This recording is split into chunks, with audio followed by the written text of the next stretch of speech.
Bem-vindo a todos. Meu nome é Brenda e eu estou aqui com meu colega Fernando.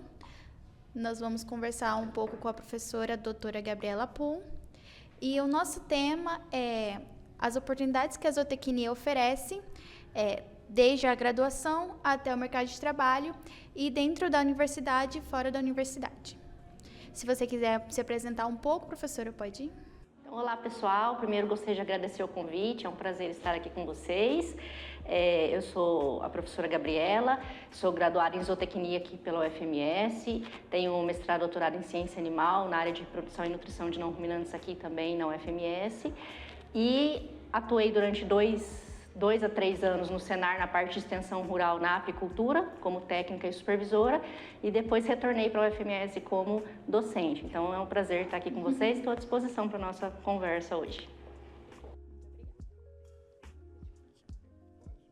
Professora, antes da gente começar a falar sobre as oportunidades, eu acho que é importante a gente saber definir o que é a zootecnia exatamente, e eu quero saber da sua visão sobre a zootecnia hoje, sendo formada, tendo o seu doutorado, tendo experiência fora da universidade, o que para você hoje representa a zootecnia, principalmente no mercado de trabalho?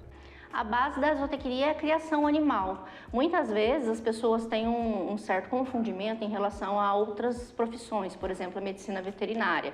E assim, para mim é bem claro a diferenciação entre essas duas profissões, né? A medicina veterinária é focada na parte de saúde, parte clínica, cirúrgica, e a zootecnia na parte de criação animal e tudo que envolve isso, né? Que são muitas coisas. Então, melhoramento genético, ambiência, nutrição, bem-estar. Então, a gente tem vários fatores relacionados com a produção. E no mercado de trabalho, a gente vê isso bem claramente atendendo os produtores, na realidade da fazenda, no gerenciamento, que é outra coisa extremamente importante dentro da criação animal, porque para a criação animal ser viável, a gente tem que pensar no bem-estar dos animais, no desempenho, na nutrição, mas a conta tem que fechar, né? Então, o gerenciamento também é extremamente importante e também é uma das atribuições do zootecnista. Hoje, para você, o que seria um diferencial no mercado de trabalho para um zootecnista? Acredito que para qualquer profissão o diferencial é a questão da comunicação, relações interpessoais, porque independente de onde você for trabalhar, você vai ter que se relacionar com pessoas. Então, seja numa fazenda com os funcionários da fazenda, seja numa outra empresa com o seu superior, a sua equipe de colaboradores. Então, a gente tem que sempre se relacionar com pessoas. E isso faz muita diferença. No mercado de trabalho, enquanto eu estava na supervisão no Senar, a gente fazia alguns processos seletivos para selecionar técnicos para atuarem com a gente. E tinha pessoas extremamente capacitadas, com doutorado, pós-doutorado, mas que não sabiam se relacionar com as pessoas, que de certa forma eram arrogantes, entendiam que tinham um conhecimento maior que o de um produtor rural. Então isso faz muita diferença. Às vezes a pessoa não tem um conhecimento tão aprofundado quanto um pós-doutor na área, mas ela está aberta a aprender, está aberta a entender a realidade do produtor, a conseguir conversar com ele, criar uma linha de diálogo, um vínculo, e isso faz muita diferença. Então, assim, eu acredito que o principal diferencial é a questão de saber se comunicar e ter uma boa relação interpessoal com as pessoas. E aí entra já também no nosso próximo tópico, que são as oportunidades dentro da universidade. Hoje, dentro da universidade, a gente tem a iniciação científica, que te prepara, acredito que principalmente para o mestrado, para o doutorado, pós-doutorado. Hoje a gente tem a monitoria, que trabalha também a questão de você saber ensinar, porque eu acredito que, além de aprender, a gente também tem que ser capaz de ensinar e perpetuar esse conhecimento que a gente tem. Fora os estágios curriculares e os extracurriculares, que a universidade, querendo ou não, quando você tem um contato com os professores também te indicam estágios, você pode estagiar com os próprios professores. Então, isso dentro da universidade, acredito que seja uma construção acadêmica muito boa, principalmente aqui dentro da UFMS, que a gente tem muito dessas oportunidades, os professores têm muito contato. E dentro ainda da universidade, a gente tem os grupos de estudos, que eu acho que é fundamental. E eu queria saber, professora, você participou de algum grupo de estudo dentro da universidade? Como que foi a sua experiência nessa questão de se direcionar, de começar a entender a zootecnia, as áreas que você já pensou, que você gostou? Como que foi esse processo? Eu acredito que a gente tem que tentar aproveitar ao máximo as oportunidades que a universidade oferece, e fora também. Quando eu ingressei, assim, era um pouco diferente, né, naquela época, então assim, eu comecei meio perdida, né? Falei, meu Deus, deixa eu achar um estágio, o que eu vou fazer da vida, né? Quero trabalhar em alguma coisa para me aprofundar, mas ainda não entendia bem como que era a dinâmica dos estágios, quais as oportunidades que a gente tinha. Por isso que é muito importante agora esses programas, mesmo a recepção que se faz aos calouros atualmente, que faz toda a diferença para que as pessoas saibam quais oportunidades elas têm, onde elas devem buscar informação, então isso é um diferencial muito grande. Então, quando eu comecei, a primeira disciplina prática que a gente tinha relacionada já com alguma atividade animal era a apicultura. E eu gostei muito da apicultura. E aí eu já conversei com a professora buscando fazer um estágio, né, no setor dela. E com a professora Fátima, que foi a minha orientadora durante toda a graduação. Então, no meu primeiro ano de zootecnia, eu fui bolsista de extensão na apicultura. E aí, no final do ano, a professora Camila Ítalo, que foi a tutora do PET, conseguiu que a proposta fosse aprovada e trouxe o PET Zootecnia aqui para a FAMES. Então, ela foi a primeira tutora, a professora Camila Ítalo, que hoje é a nossa reitora, né? Então, ela fez esse processo seletivo e aí eu me inscrevi para o processo seletivo e participei do PET. Então, durante toda a minha graduação, eu participei do PET. E aí o PET, a gente tem atividades de pesquisa, ensino e extensão. Então, na pesquisa, eu fui para a área de suinocultura, que também foram as áreas que eu fiz o meu mestrado e doutorado. E na área de extensão, eu sempre continuei na apicultura. Então, eu fui seguindo essas duas áreas. E, no meu caso, fez muita diferença quando eu fui para o mercado de trabalho. Porque, a princípio, por mais que eu sempre tenha trabalhado na apicultura, enquanto eu me preparei para o concurso de professora, eu montei um apiário na propriedade dos meus pais, montei um meliponário para conseguir treinar mais a parte prática, então eu me envolvi muito com a apicultura até estudando para o concurso. Mas, assim, sempre foi a parte de pesquisa suínos, né? Então, quando eu fui para o mercado de trabalho, a princípio eu imaginei que a oportunidade que eu conseguiria seria com suínos. E, assim, né, a gente, né, aquela coisa, quando você está formado, né, precisa de um emprego. Aí a gente fui distribuindo currículo, tudo, e aí, por acaso, vi no Facebook uma publicação que estava precisando de técnico de campo na apicultura, no Senar. Vou tentar, né? Me preparei para o concurso, né? Tenho uma experiência prática, né? Sempre trabalhei nessa área. Aí mandei meu currículo, porque no Senar a gente presta serviço por meio de uma empresa, então eu precisaria de uma empresa, né? Aí mandei meu currículo e perguntei, vocês têm interesse? Se vocês tiverem interesse, aí eu abro a empresa, né? Para conseguir prestar consultoria. E aí fiz o processo seletivo, falou, não, manda seu currículo e você participa do processo seletivo. E aí fiz o processo seletivo, que na época foi muito bom, foi muito importante, porque, assim, aprofundei o conhecimento de gerenciamento que a gente já tem, a bagagem no curso, mas, ao mesmo tempo, quando você consegue ver de forma aplicada, né, a gente fez visita à propriedade do produtor, a gente teve que apresentar um estudo de caso, então foi muito bom, porque eu aprofundei a parte do gerenciamento e comecei a ter mais noção dessa questão de como é interessante a comunicação, a relação interpessoal, os tipos de produtor que a gente tem a oportunidade de atender, como que a gente deve se comportar no campo. Então, assim, foi muito produtivo, foram acho que 10 dias, assim, direto de curso, presencial, e aí eu comecei então na apicultura, que era um pouco diferente da minha expectativa. E assim, eu gostei muito, gosto muito de conversar com produtores, entender realidades, a gente viajava, comecei atendendo 9 produtores em 3 Lagoas. Então foi outra coisa diferencial, que eu tive que pegar a estrada, né, que eu ia até Terenos na fazenda escola, né, e aí comecei lá, vamos embora, né, fui lá para 3 Lagoas, e aí a gente conseguiu desenvolver o programa, né, eu fui a primeira técnica, comecei com 9 produtores, aí uns 6, 7 meses depois eu fui para a supervisão. Aí, quando eu saí para voltar para a universidade como docente, a gente já estava atendendo em torno de 350 produtores e, assim, com técnico espalhado no estado inteiro. Acho que na minha equipe tinha uns 10 ou 11 técnicos de campo, né, que a gente acompanhava o atendimento. E, assim, as oportunidades que eu tive na universidade fizeram toda a diferença. Você comentou da questão da pesquisa, Fernando, que a pesquisa, geralmente, a gente tende mais para a área acadêmica, mas na pesquisa a gente tem uma base muito importante em relação à coleta, elaboração, preparação dos dados, utilização de planilha, escala de pessoas, né, muitas vezes você tem que participar ali de uma escala ou auxiliar o mestrando, então a gente tem a oportunidade de aumentar nosso nível de conhecimento nessa questão de organização também de pessoas e do próprio experimento, né? Muitas vezes você está ali com o mestrando, o doutorando e consegue acompanhar. Isso faz muita diferença depois, né? Porque quando eu entrei no Senar, eu precisava mexer com planilha, eu precisava organizar as pessoas no estado inteiro. Então, assim, essa bagagem que eu tive, porque muitas vezes o pessoal pensa, nossa, mas quando eu estava, né, no Senar, mas fez mestrado, doutorado com suínos e agora está mexendo com abelha, né? O que tem a ver? Mas o mestrado, doutorado é que me possibilitou isso. Se eu não tivesse tido essa experiência de organizar pessoas, porque no mestrado a gente organiza a equipe, né? Tem que organizar, comprar alimentação para os animais, organizar pesagem, organizar abate, organizar a equipe de trabalho. Então, é um aprendizado muito grande também. Então, a pesquisa, por mais que a gente sempre pense em mestrado, doutorado e continuar na área acadêmica, ela também te prepara para o mercado de trabalho. Então, você falou sobre que saiu da suinocultura e foi para a apicultura. Você sentiu muita diferença? Saindo de uma área totalmente diferente, indo para área totalmente diferente? Na verdade, como eu sempre trabalhei com apicultura também, eu não senti tanto, mas assim, o que eu senti era talvez uma pressão que viesse até de mim, não necessariamente das pessoas, pensando, nossa, mas fez mestrado, doutorado com suínos e agora está trabalhando com abelha, né? Então, eu fui buscar uma especialização na parte de apicultura também. Então, geralmente você faz graduação, especialização, mestrado, doutorado. Eu fiz graduação, mestrado, doutorado, especialização em apicultura e meliponicultura. Então, eu busquei um aperfeiçoamento nessa área também para mostrar que, além do conhecimento básico que eu tinha do curso, eu também tinha um conhecimento mais aplicado com a especialização.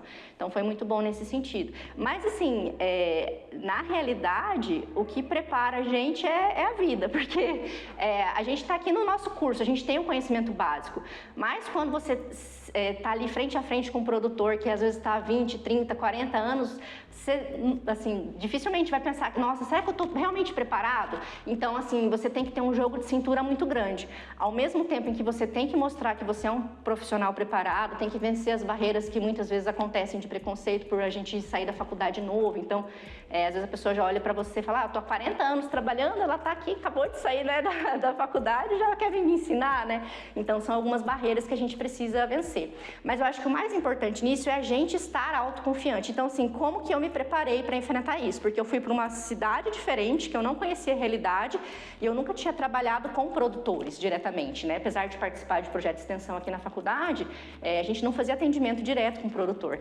Então, era assim, né? Agora veio para mim a bomba, né? Eu vou ter que resolver, o produtor vai me passar problema, eu vou ter que, né? Então, a gente fica meio com uma ansiedade, né? Mas, assim, o que eu fiz? Eu me preparei. Eu estudei, então, eu já tinha estudado para o concurso, continuei estudando. Eu ia atender em Três Lagoas, então eu fiz uma pesquisa, como que é Três Lagoas, quem são os apicultores de Três Lagoas, quais são as associações que tem lá, quais são as empresas que têm eucalipto, como que o eucalipto se relaciona com a apicultura lá naquela cidade. Então, eu me preparei para eu me sentir confiante, que eu acho que o mais importante é isso, a gente se sentir confiante. Então, ao mesmo tempo que você precisa se sentir confiante e realmente precisa ter uma bagagem teórica para conseguir conversar com o produtor, a gente também tem que sempre manter a humildade. Então, assim, eu até às vezes conto esse exemplo na sala de aula. O produtor chega para mim e fala, eu alimento as minhas abelhas com banana. E você pensa, meu Deus, com banana, né? Uma coisa que você nunca viu na faculdade, nunca ouviu falar, ninguém usa. Mas assim, só porque eu nunca ouvi falar e ninguém usa e não está no meio acadêmico, quer dizer que isso não funciona? Não, eu tenho que ter humildade de entender a realidade dele. De repente, na realidade dele, funciona super bem. Então, assim, eu tenho que ter essa humildade para aceitar o que o produtor está falando e a partir disso a gente ir construindo junto. Que legal que o senhor usa banana e o senhor acha que dá diferença? Como que o senhor faz? Então, tentar entender a realidade, né? Então, assim, e outra coisa que ajuda muito é que, assim, muitas vezes o produtor, ele sabe o que ele tem que fazer. Então, no caso da apicultura, os produtores, eles sabem que eles têm que trocar cera, mas muitas vezes eles não sabem o porquê que eles têm que trocar cera. Então, esse vai ser o diferencial. Quando você explicar para o produtor, então a gente troca cera, porque é quando a rainha faz a postura, a abelha nasce, aí ele ficam alguns resíduos do nascimento dela, então outra abelha vai lá, passa uma demão de própolis, com isso o tamanho dos alvéolos vai diminuindo, as abelhas começam a nascer menores, ficam menos produtivas, mais defensivas, aí o produtor passa a te respeitar, porque ele percebe que você não tem só, tem que trocar cera. Ela sabe por que tem que trocar cera. Que mais ou menos são conceitos básicos que eles acham que é muito um diferencial, né? Exatamente. E outra coisa, assim, que é muito interessante, que até é uma recomendação que eu aprendi com o Senar, é quando a gente começar o atendimento, fazer uma recomendação de impacto. Então, às vezes é uma coisa simples. Não sei, vou dar um exemplo de uma recomendação de impacto que eu fiz uma vez. O produtor tinha as colônias de abelha com o alvado, que é por onde as abelhas entram e saem, virado para a estrada. E aí ele reclamava que o pessoal passava ali e muitas vezes tinha problema, né, que atacava as pessoas. Eu falei, por que o senhor não vira para o outro lado? Vira para dentro da mata, porque elas vão entrar e sair pela mata e o movimento de trás não vai prejudicar. Então tem um tempo de adaptação para elas se reorganizarem, entenderem que a entrada é pelo outro lado, mas assim, 15 dias depois, para o problema. Quem passa por trás, as abelhas não. Então uma coisa simples, não envolve custo, mas faz diferença na realidade do produtor. Então tem algumas coisas assim de estratégias que a gente utiliza para conseguir conquistar, porque o mais importante, assim, tanto quando você vai trabalhar com um produtor, numa empresa, com seus clientes, é você conquistar a confiança das pessoas. Você precisa passar credibilidade, eles precisam acreditar no que você está falando e realmente entender que é uma equipe que a gente vai trabalhar junto, que você está ali junto com eles para trabalhar pelo bem comum, que é aumento de produtividade, aumento de lucratividade. Então, assim, é uma experiência bem interessante trabalhar com esses diversos grupos para conseguir chegar nesse ponto. E eu acho que um fator importante, e que eu acho que seja uma palavra-chave, é sair da zona de conforto. Porque se você não tivesse se desafiado, se não tivesse tomado a coragem de sair, de assumir essa oportunidade do Senar, de se especializar, você não teria tido essa carga de experiência se você tivesse ficado com medo. Medo a gente fica, é normal, mas a gente tem que saber que a gente dá conta, porque a universidade ela vai preparando a gente, só que às vezes a gente não tem tanta noção quando a gente vai no pega pra capar, né? Então, esse momento que você falou de começar a gerir muitas pessoas, o PET, agora a gente vai falar um pouco também dos eventos. Às vezes a gente organiza eventos e a gente precisa organizar muitas pessoas. Hoje, por exemplo, a gente está com a Mostra Família, um evento que está tomando proporções muito grandes, que é muito bom para a universidade, dá uma ótima visibilidade para a gente, e a gente tem que organizar muitas pessoas, a gente tem que pedir ajuda para os professores também têm uma equipe maravilhosa. E tudo isso, querendo ou não, a gente percebe que prepara a gente para lidar com o produtor, que nem você falou, lidar com as pessoas que estão trabalhando junto com a gente. Isso é uma coisa muito legal. Agora, falando um pouco sobre o que você acha do mercado internacional, principalmente para a sua área, relacionado a abelhas, relacionado também um pouquinho sobre graduação fora, graduação internacional. Eu queria saber a sua visão sobre esse mercado internacional um pouquinho. Eu acredito que assim contribui muito, Fernando, principalmente, por exemplo, se você tem a oportunidade de fazer uma graduação, eu não lembro, na nossa época falava sanduíche, né? É sanduíche, né? Graduação, mestrado, doutorado, tudo contribui muito, principalmente quando a gente pensa na questão da língua também, né? Porque a gente ter um bom domínio de uma língua estrangeira, principalmente o inglês, que é muito falado, faz toda a diferença para você conseguir depois pesquisar artigos, porque hoje em dia praticamente todos os artigos de qualidade que a gente vai pesquisar, eles não estão em português. Talvez o resumo esteja em português, mas o artigo é em inglês. Então, a gente tem que ter um domínio para saber conversar, para conseguir ler os artigos também, ter um bom entendimento. Tudo bem que hoje em dia a gente tem algumas ferramentas que colaboram, tem inteligência artificial, que muitas vezes consegue fazer um resumo ali do artigo, mas assim, faz muita diferença você conseguir ter uma leitura, uma interpretação e criar uma opinião crítica a respeito disso. Então, eu acredito que, sim, se é possível fazer esse intercâmbio, ir para fora, conhecer outras realidades, faz muita diferença. Na apicultura, assim, lógico, é muito mais tecnológico, né? Quando a gente pensa, por exemplo, em apicultura migratória, né? Que lá nos Estados Unidos ela é bastante utilizada, a apicultura migratória, para realizar a polinização. Aqui a gente tem também, mas em menor escala. E também um outro diferencial grande é porque o nosso clima aqui no Brasil, no geral, dependendo da região que você está, ele é propício para a apicultura o ano inteiro. A gente não tem um inverno severo em que as abelhas não consigam produzir. É diferente de outros países que tem um inverno rigoroso, tem neve, então isso faz muita diferença também no manejo das colônias. Mas, assim, eu penso que aqui o Brasil ele tem um potencial enorme para a apicultura, porque a gente tem muitas vantagens, talvez seja suspeita, né, sou brasileira, mas a gente tem muitas vantagens competitivas pensando internacionalmente. Tanto que o nosso mel é um dos únicos no mundo que não tem utilização de nenhum tipo de antimicrobiano, porque como a nossa genética é diferenciada, então a gente tem a abelha africanizada, né? Que é uma mistura da abelha europeia com a abelha africana, né? Assim, comentando um pouco específico da apicultura mesmo, a gente não tinha abelha com ferrão aqui no Brasil. A abelha com ferrão foi introduzida. As nossas abelhas nativas são as abelhas sem ferrão, que são chamadas também de abelhas indígenas. Tipo a jataí, que a gente vê os canudinhos por aí, nossa abelha sem ferrão. Essas são nossas abelhas nativas. A lápis, ela foi introduzida pelo padre Antônio Carneiro na época de Dom João II. Ele trouxe as abelhas por conta da produção de cera para fazer vela, né? Porque geralmente a gente sempre pensa, apicultura é mel, mas não, foi por conta da cera para a produção de velas. Então ele trouxe essas abelhas europeias e também depois os imigrantes europeus que vieram no período da colonização também trouxeram mais espécies, né, variedades de espécies das abelhas europeias. Então a gente tinha essas abelhas que eram extremamente mansas. Mas, ao mesmo tempo que elas são muito mansas e pouco defensivas, elas também naquela época não eram muito produtivas e pouco rústicas e resistentes a doenças. Então, até o governo, junto com as universidades e instituições de pesquisa, acharam interessante pesquisar e trazer uma espécie diferente, que é a abelha da África, né? A abelha africanizada. Na verdade, a abelha africana. Eles trouxeram essa abelha africana para cá.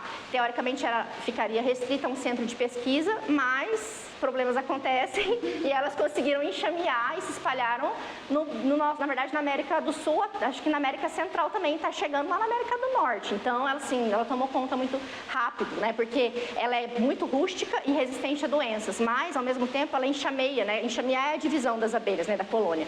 Então, ela enxameia muito fácil, então ela se espalha muito, né? E por que eu estou contando tudo isso? Porque essa abelha africanizada, ela é muito rústica a doenças, então ela se adapta muito bem, adapta à variação climática, se adapta a doenças. Um exemplo, a gente tem, inclusive, que é uma das pesquisas que a gente está realizando aqui na universidade agora. A gente tem uma praga na apicultura que é o pequeno besouro das colmeias. Chegou aqui no estado em 2019. Inclusive, eu estava lá em Três Lagoas, no Senar. Recente, né? É, recente. E participei da primeira notificação aqui do estado. Estava acompanhando o pessoal do Iago, que era um produtor que eu atendia. Que, inclusive, tinha abelhas mais europeias, por isso que elas eram mais sensíveis a esse besouro. E quando a gente conversa, algumas pessoas, umas 3 pessoas do Havaí, lá dos Estados Unidos, já me mandaram mensagem aqui ano passado e esse ano, falando, professora, você tem que pesquisar sobre isso, porque é um problema muito grande, mandava vídeo, ficava cheio de larva nos favos de mel, então é um problema muito sério para eles, mas para a gente, pensando na parte de desempenho, é uma observação empírica, a gente está fazendo pesquisas a respeito disso, a gente está agora pesquisando qualidade de mel e depois a gente vai para desempenho. Mas, a princípio, por meio da observação, conversando com os produtores, a gente não tem problema no desempenho, né? Ou se tiver muito pouco, porque as abelhas africanizadas, elas conseguem se defender muito bem. Então, lá fora, que é a europeia, eles têm esse problema de qualidade do mel, perdem enxame, e aqui não, a gente, se fizer as boas práticas da forma adequada, consegue se manter bem. Então, por isso que, pensando, você perguntou sobre internacionalização e apicultura nos outros países também, tem várias diferenças, mas assim, a gente tem um baita campo, e principalmente aqui no Mato Grosso do Sul, que a gente não tem chuvas muito intensas, não tem um frio muito intenso, a gente tem florada disponível o ano inteiro, então assim, é um campo muito bom para trabalhar.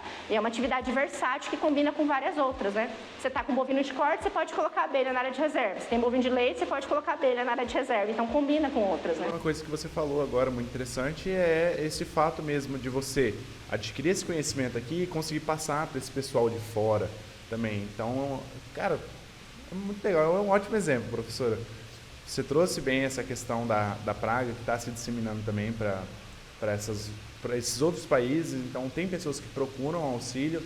Então, tá aí a importância de saber se comunicar em inglês também, de você saber o que a pessoa quer dizer. Cara, sensacional. E outra coisa, Fernando, que assim tem correlação com esse assunto, é a importância da gente trazer a extensão para dentro da universidade na pesquisa. Por quê? Um dos motivos de eu ter saído do Senar e voltado para a universidade foi para fazer as pesquisas que a gente tinha dúvidas no campo.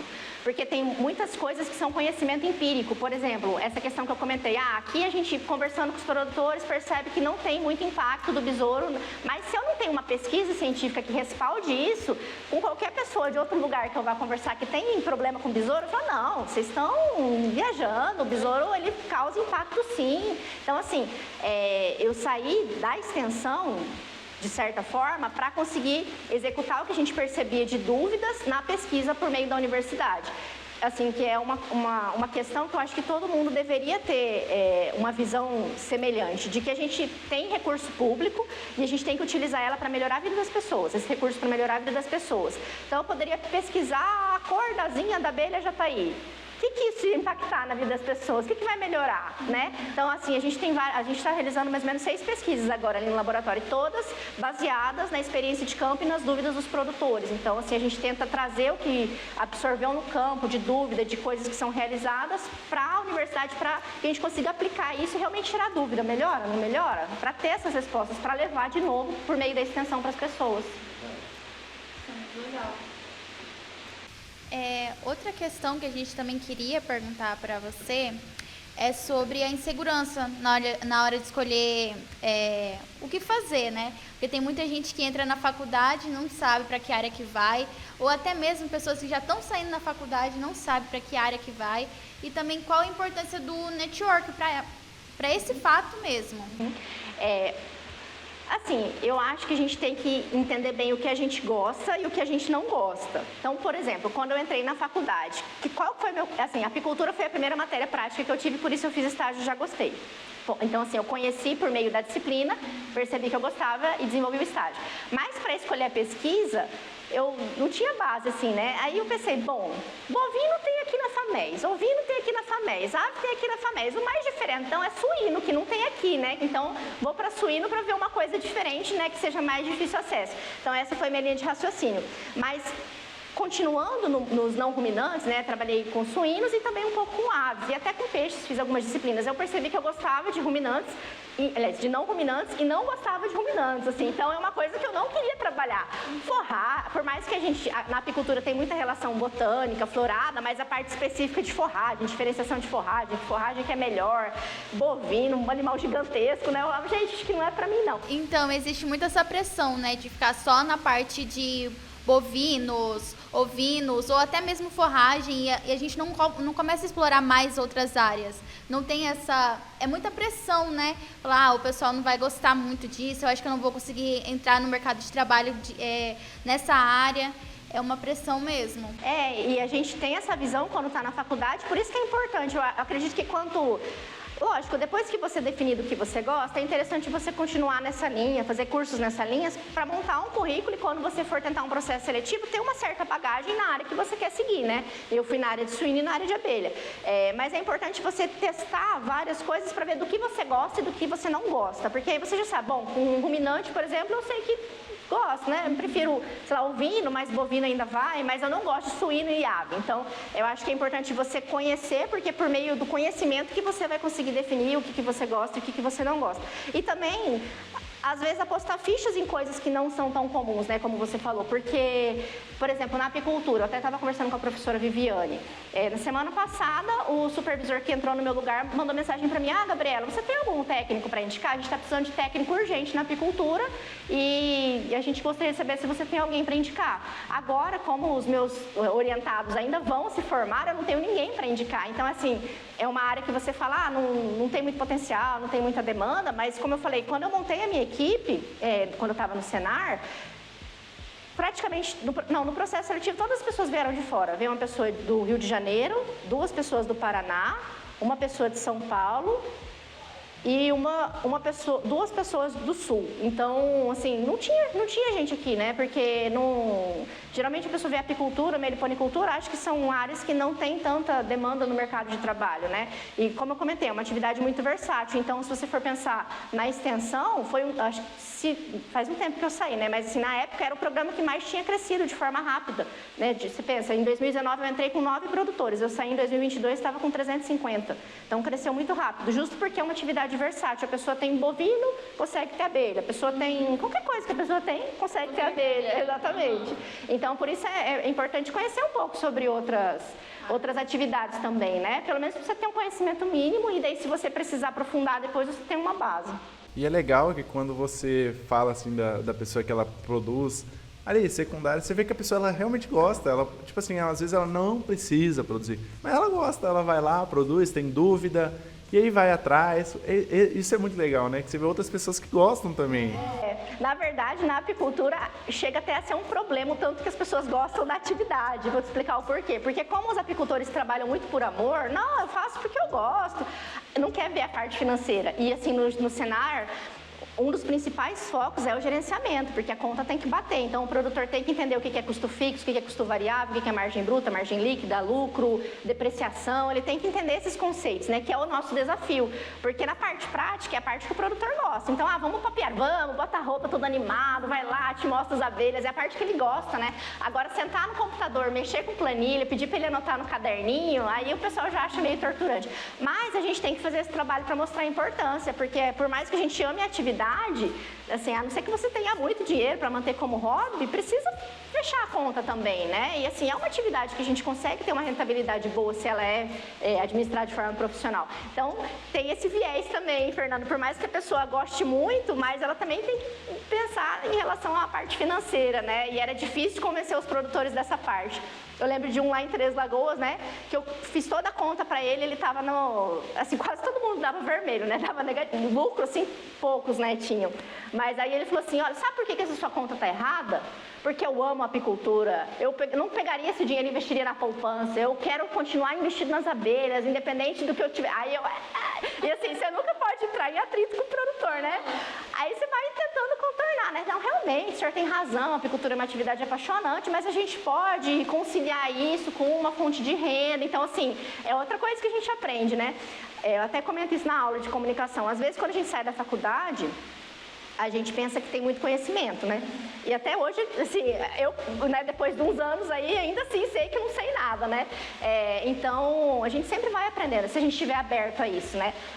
Então, é importante a gente ter essa humildade, porque às vezes já aconteceu o caso, por exemplo, de técnico de campo que chegar e bater de frente com o produtor, falar, não, eu sou formada nisso aqui, eu sou especializada nisso, o senhor não sabe o que o senhor está falando, porque a gente tem que saber lidar, né, com essa questão de atrito, né? Às vezes o produtor vai falar na sua cara, não quero fazer isso, isso que você está falando não faz sentido, né? Então você tem que ter uma maturidade, um jogo de cintura, que às vezes é difícil quando a gente é recém-formado. E às vezes você pode até, não necessariamente criar um trauma, mas um receio do produtor de contratar alguém, porque você quer bater de frente e às vezes a pessoa também não gosta de ser contrariada. Eu acho que é natural que às vezes as pessoas não gostem. É porque é com a conversa, né? É mais na parte da conversa.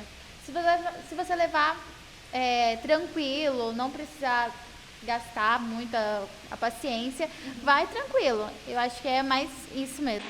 Isso que vocês estão falando tem a ver com criar vínculo com o produtor. Sim. Porque na metodologia do Senar, geralmente até a terceira visita, muitas vezes a gente nem foca tanto na parte prática e tal. A gente foca em criar vínculo com o produtor. Então, assim, uma das recomendações que a gente tem é, na primeira visita, entender a história do produtor. Porque, assim, não tem coisa que crie mais vínculo do que você deixar a pessoa falar sobre a experiência dela, a vida dela. Eu comecei, meu avô comprou essa propriedade, ele amava abelha, foi lá no toco, né? Então, particularmente eu gosto de ouvir essas histórias, então ajuda para você criar esse vínculo, né? E depois que o vínculo está criado, tudo fica mais fácil, inclusive quando você tem que fazer algum tipo de recomendação que seja um pouco contrária. Mas também, assim, uma coisa importante é saber identificar qual o perfil de pessoa que você está trabalhando. Porque, por exemplo, tem produtor que você vai conversar e ele concorda com tudo que você fala. Você passa a recomendação, tudo ele concorda. Aí você chega no mês que vem, não deu para fazer, não deu tempo, tô sem dinheiro. Então, às vezes, eu até prefiro que a pessoa fale, não vou fazer, que aí eu sei com o que eu tô mexendo, né? Então, você tem que conseguir fazer essa leitura também, né? Que tipo de personalidade? Tinha um produtor que eu atendia, que ele era, assim, jovem também, era mais ou menos da minha idade. E, assim, tudo que eu falava, ele dava o contrário.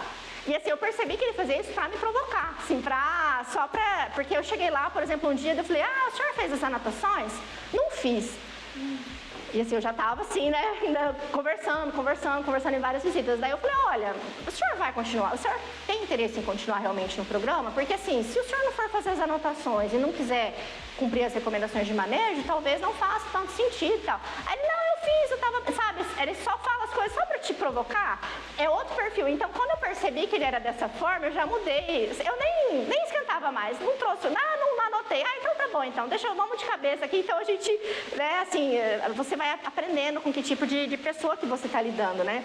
A gente estava comentando sobre os desafios de receber um não ou ser contrariada. Nessa turma de Três Lagoas, assim, me esforcei muito mesmo para conseguir começar com os produtores.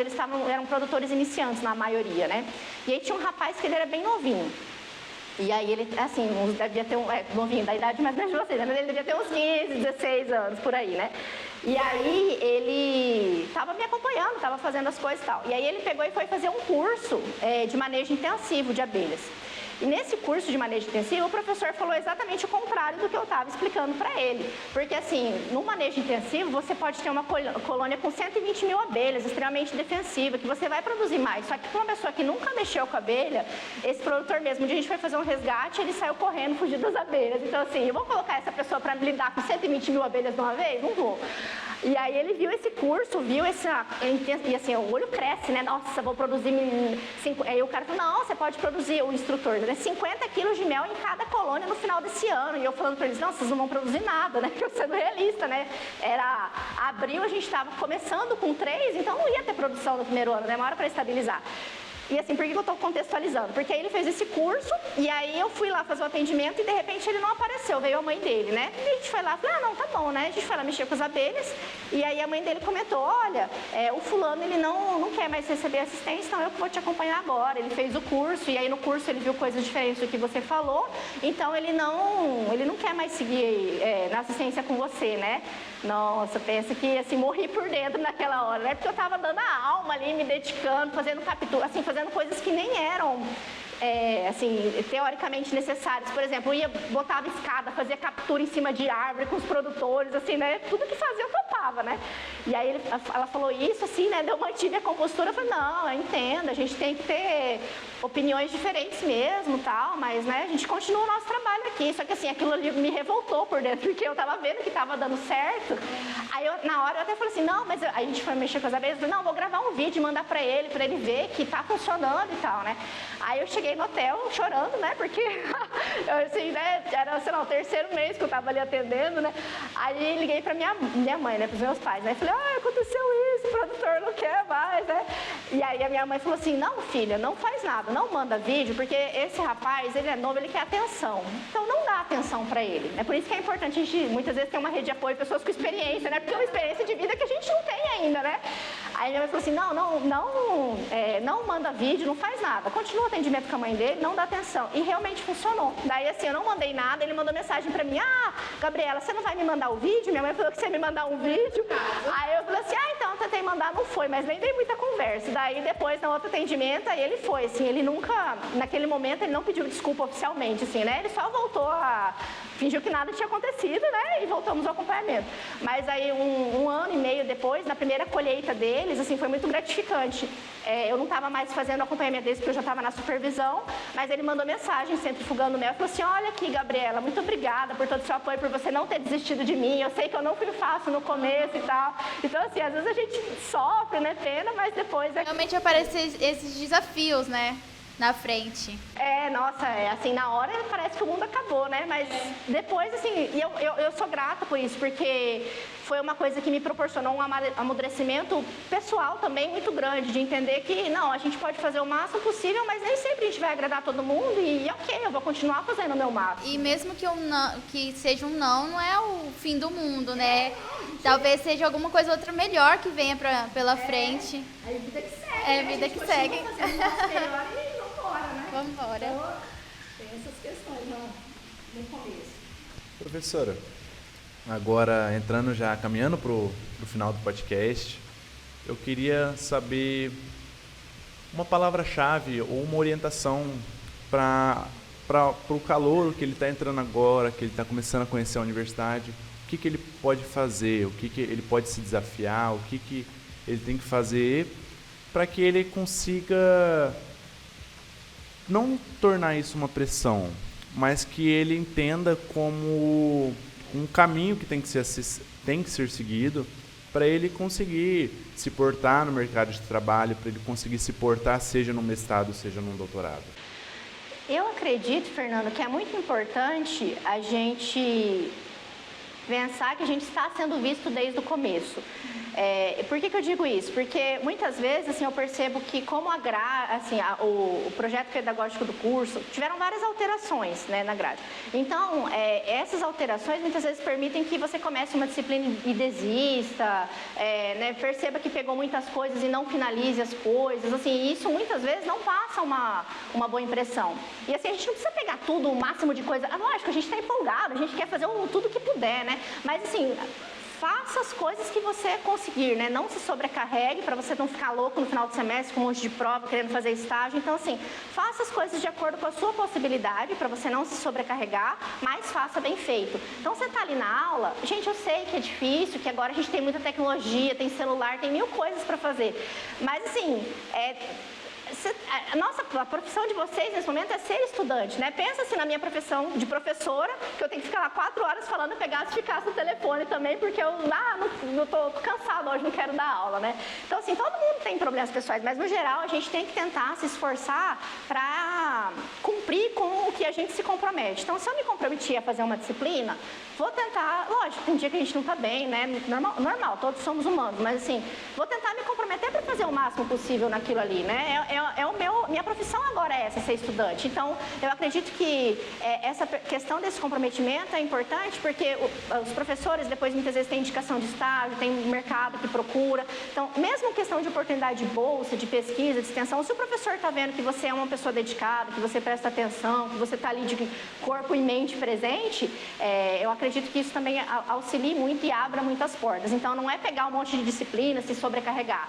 É fazer o que a gente consegue fazer bem feito. E, eu tenho tempo, vou deixar um tempo sobrando para fazer estágio. Faça estágio, conheça áreas diferentes, mas de forma também que você consiga manter a sanidade mental. Então, né, assim, pega o que você conseguir dentro das suas possibilidades para que você consiga entregar o que você se propôs bem feito. E uma coisa interessante que você falou é aulas. O professor, ele vê muito o aluno, o que ele é também dentro da aula. Então, se você é uma pessoa comportada, se você interage, se você pergunta, se você participa, se você está ali ouvindo, tudo bem que tem dias que a gente não é 100%, né? E está tudo bem. Mas você está ali, você conversar com o professor, você nunca sabe o dia de amanhã. Às vezes você pode não gostar, mas conforme você vai aprendendo o básico da universidade, o básico das matérias, você começa a adquirir um gosto por determinada... vamos lá, eu não gosto de piscicultura, ou eu gosto de apicultura.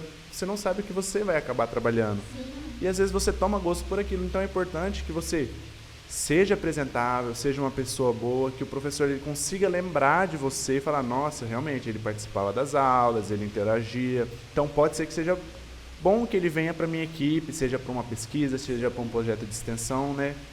Então, você quer dar algum recado, Brenda? Só vou complementar o que você comentou, Fernando. É muito importante mesmo, mas assim, eu entendo porque eu era assim na graduação, que tem pessoas que são tímidas, que não gostam. Eu não gostava, né?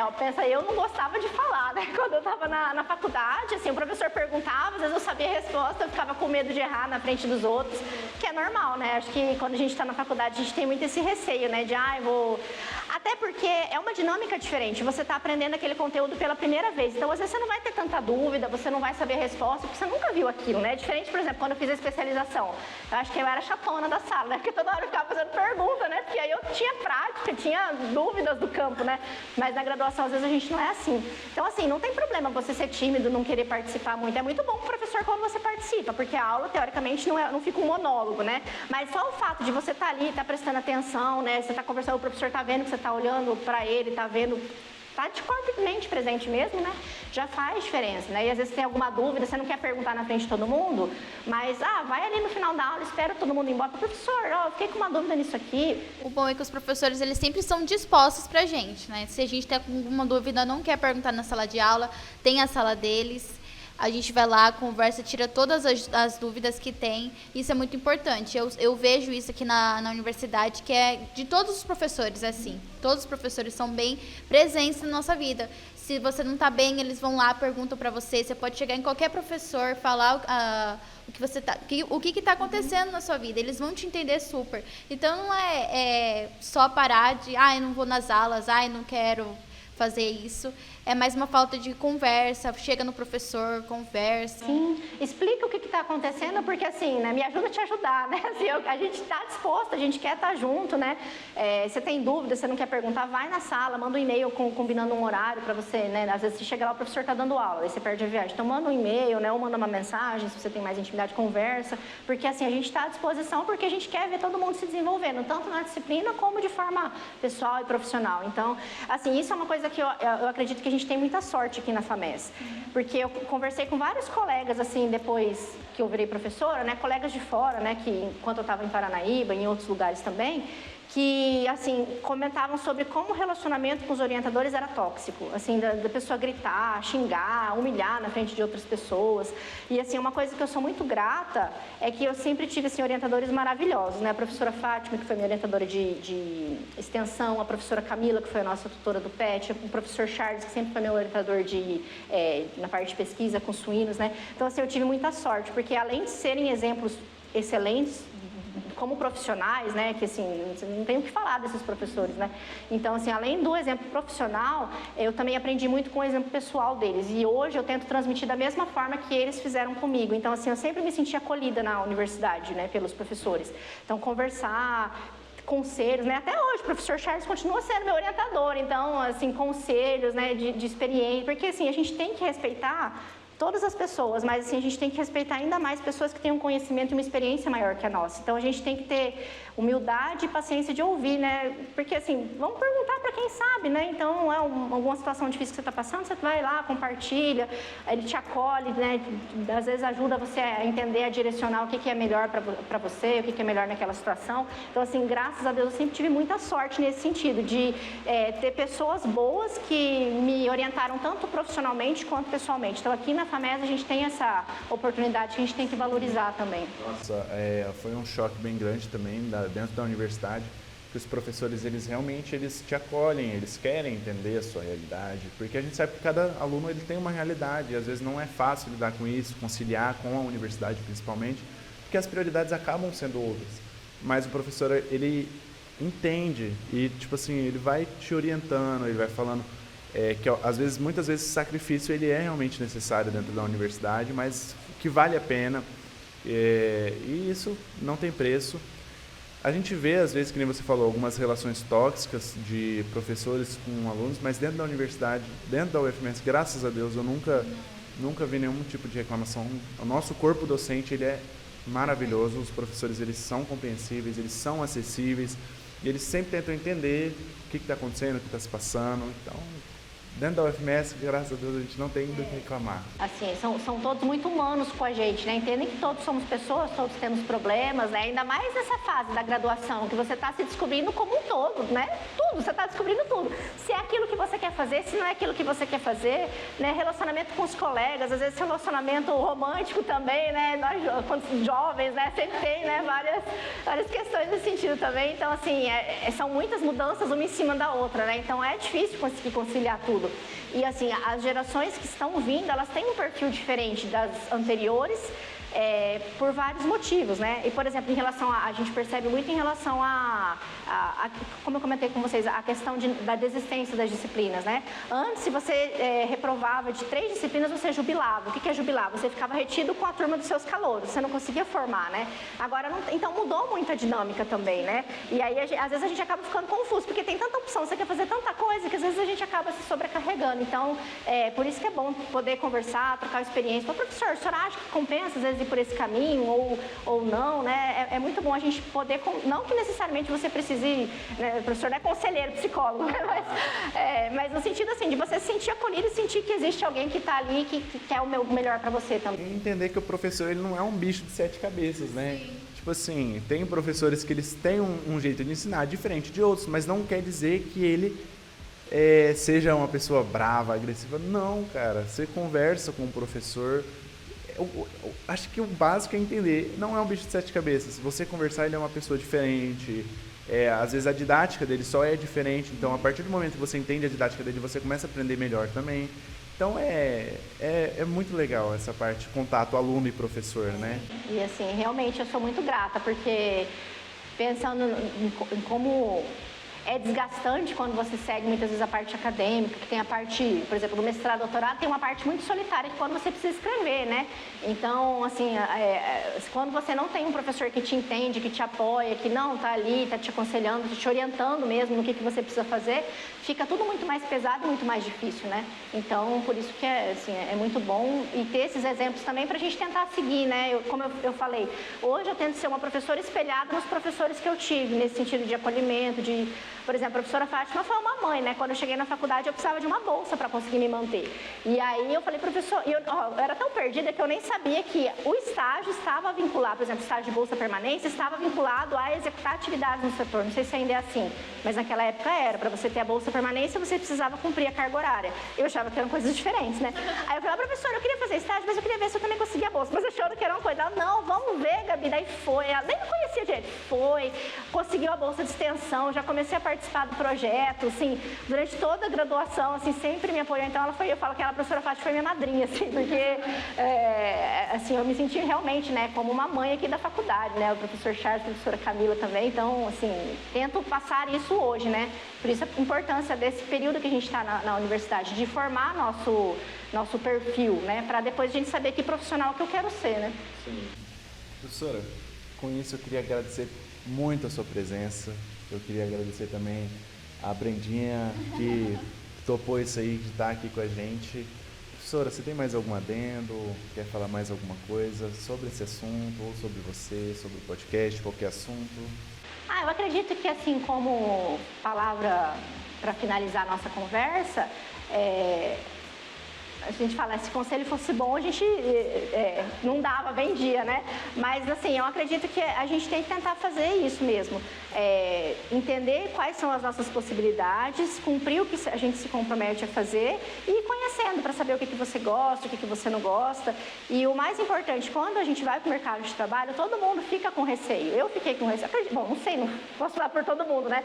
Mas eu imagino que, assim, seja uma coisa normal, bater esse medo, meu Deus, e se o produtor me apertar, será que eu vou saber responder? Então, assim, como que a gente pode combater isso? Se preparando, estudando, se sentando realmente, entendendo a realidade daquele lugar, entendendo a atividade que você se propôs a trabalhar. E, assim, outra coisa que é extremamente chave é a questão da humildade. A gente saber que não conhece todo o conhecimento, assim, não tem todo o conhecimento a respeito daquela atividade. Pode ser uma coisa que para você parece que não faz sentido, mas, assim, tenha paciência, tenta entender a realidade, não cria atrito, né? Tenta contornar a situação, colocar a sua opinião sem desmerecer ou diminuir a outra pessoa. Então, acredito que essas são as principais questões para você depois ser bem-sucedido no mercado de trabalho. Verdade, professora. Muito bem colocado. Eu queria muito agradecer a sua presença, pelo seu tempo, principalmente. Obrigado por ter tirado um tempo ali do setor de apicultura para conversar com a gente, passar um pouco da sua experiência, falar principalmente para esses calouros que estão entrando agora sobre essa realidade que eu acho que é importante que a gente possa escutar, ouvir essas experiências e entender como a universidade funciona em todo. Obrigado, Brenda, também pela presença. E com isso eu queria encerrar o nosso podcast, dizer muito obrigado aos nossos ouvintes, a quem for nos assistir também. E até junho, acredito que a gente consiga trazer um novo episódio relacionado a alguém que acabou de sair da universidade e já está no mercado de trabalho, para ver como que foi isso, como que foi essa adaptação, que acabou de sair da universidade, já saiu no trabalho, já saiu do estágio para esse trabalho. Então, fiquem atentos. Fiquem atentos ao grupo do PET Divulga, que a gente vai divulgar quando saírem novos episódios. E muito obrigado, viu, gente?